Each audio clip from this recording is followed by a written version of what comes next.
स्वागत है एक बार फिर आपका पर्सनल फाइनेंस के बुलेटिन मनी टाइम में। मैं हूं आपके साथ गुंजन मित्तल। यहां मैं आपको आपकी जेब और जिंदगी पर असर डालने वाली पर्सनल फाइनेंस, बिजनेस और पॉलिसी से जुड़ी खबरें बताऊंगी। शुरू करते हैं आज की खबरों का सिलसिला। अमेरिका से अडानी सबूत को लेकर बड़ी खबरें सामने आई हैं, तो चलिए इस बुलेटिन की शुरुआत इन्हीं दो खबरों से करते हैं। पहली खबर अमेरिकी राष्ट्रपति डोनाल्ड ट्रंप द्वारा एक एग्जीक्यूटिव ऑर्डर पर हस्ताक्षर से जुड़ी है, जिसके तहत 1977 के फॉरेन करप्ट प्रैक्टिसेस एक्ट पर अस्थायी रूप से रोक लगाई गई है। अब क्या है एफसीपीए, इसको आसान भाषा में समझिए।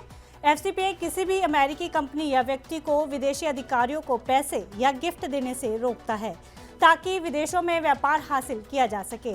ट्रंप अपने पहले कार्यकाल के दौरान इस कानून को खत्म करने पर विचार कर रहे थे। बता दें, अडानी ग्रुप के प्रमोटर पर एफसीपीए के उल्लंघन का आरोप लगाया गया था।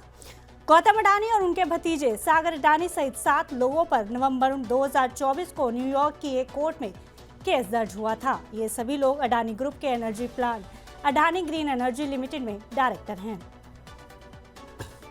प्रोसिक्यूटर्स के मुताबिक सोलर एनर्जी का कॉन्ट्रैक्ट प्राप्त करने के लिए भारतीय सरकारी अधिकारियों को कथित तौर पर $265 मिलियन की रिश्वत दी गई थी।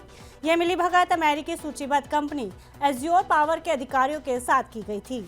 इस मामले में कोर्ट ने अडानी और उनके भतीजे के खिलाफ अरेस्ट वारंट भी जारी किया था। यह फॉरेन करप्ट प्रैक्टिसेस एक्ट के तहत दंडनीय अपराध है, जिसको ट्रंप सरकार ने खत्म कर दिया है। बता दें, डोनाल्ड ट्रंप का यह आदेश ऐसे समय पर आया है जब प्रधानमंत्री नरेंद्र मोदी की राष्ट्रपति ट्रंप से 12 फरवरी यानी कल मुलाकात होने वाली है।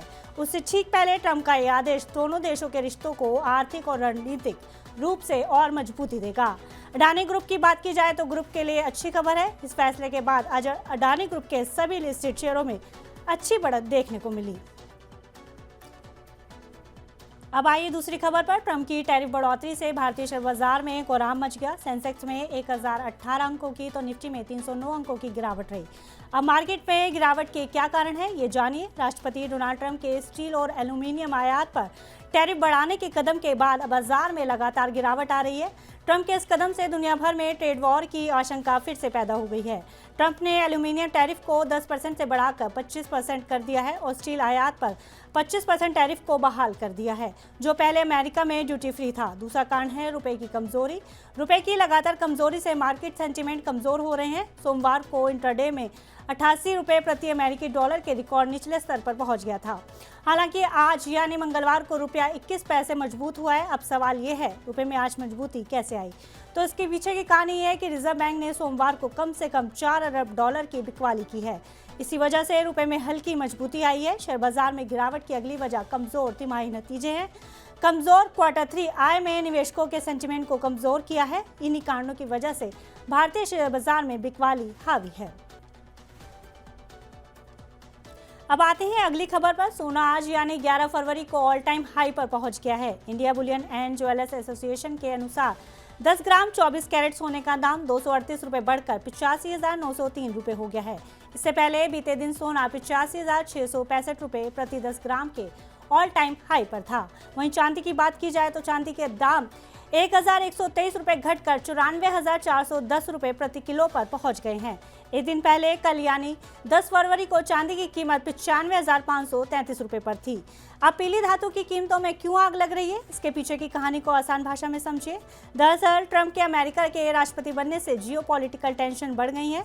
इसके अलावा डॉलर के मुकाबले रुपए के कमजोर होने से सोना महंगा हो रहा है और तो और महंगाई बढ़ने से भी सोने की कीमत को सपोर्ट मिल रहा है।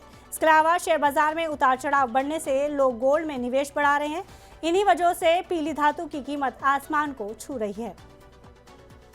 अगली खबर होम बायर्स के लिए है। दिल्ली एनसीआर में जेपी इंफ्राटेक के होम बायर्स जो सालों से अपने घर के पोजीशन को इंतजार कर रहे थे, उनके लिए राहत की खबर है। सुरक्षा समूह के नियंत्रण वाली जेपी इंफ्राटेक लिमिटेड को दिल्ली एनसीआर में 10,000 से अधिक हाउसिंग यूनिट्स वाली 7 अटकी हाउसिंग प्रोजेक्ट्स को नए सिरे से रेरा पंजीकरण की मान्यता मिल गई है।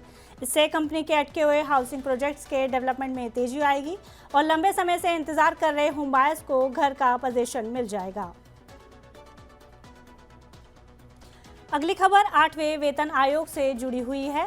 केंद्र सरकार ने 8वें वेतन आयोग के गठन के प्रस्ताव को अपनी मंजूरी दे दी है। अब लाखों की संख्या में केंद्रीय कर्मचारियों और पेंशनर्स को इस बात का इंतजार है कि आयोग का गठन कब होना है।